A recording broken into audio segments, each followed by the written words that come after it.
Do we really believe that the United States would be in this war absent Netanyahu? Would the United States have just decided to do this otherwise? And look, I'll just give you a few pieces of this. Number one, Netanyahu wanted Obama to do this. Yep. This isn't new. It's not like this even just started with Trump. He has wanted to go to war with Iran for decades. He said that himself in his own words after this. So I've been dreaming launched. about it for 40 years, I think he said last week. So I was there at the time, and I can tell you that he wanted to do this in the Obama years, and that wasn't exactly a secret. I think the second thing is the capabilities. Because the thing that the United States, from a security perspective, is threatened by is principally the Iranian nuclear program, right?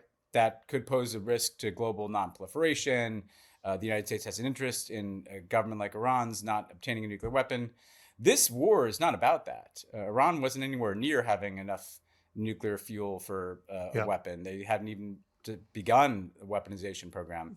So the targets, when Trump talks about we need to take out their ballistic missiles and we need to take out their military capability, well, those are threats to Israel. They're not threats to the United States. Iran doesn't have ballistic missile capability that could reach anywhere near the United States, despite what Trump was kind of beginning to say before the war about an ICBM program. That doesn't exist.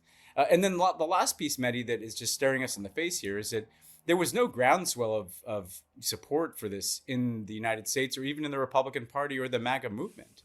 Who was for this? It's a very small number of people. It was Netanyahu and his coalition government in Israel, like Lindsey Graham and some of the kind of real dead-ender hawks in the United States, a lot of the kind of pro-Israel voices, AIPAC and others in the United States, not really anybody else. Donald Trump is responsible. I actually don't think it's fair to say yes, I agree. It's all Netanyahu. No, this is the guy who took us to war. He could have said no to Netanyahu. So I actually don't think we should absolve Trump for the responsibility of the decision.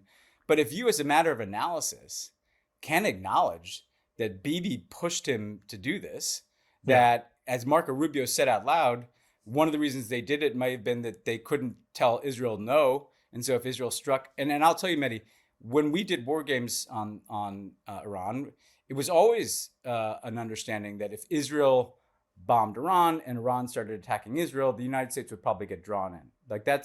Everybody knows that who's followed this issue. And I think Rubio said the quiet part out loud, that they could either do it with Israel or they could get drawn in, as they did in the 12-day war. And here we are.